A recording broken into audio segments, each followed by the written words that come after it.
Hello, আসসালামু আলাইকুম। আপনারা সবাই কেমন আছেন?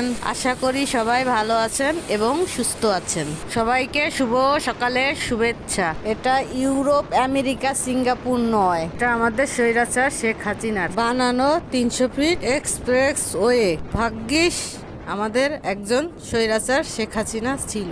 সবাইকে অনেক অনেক ধন্যবাদ। ভালো থাকবেন, পাশে থাকবেন, সাপোর্ট করবেন।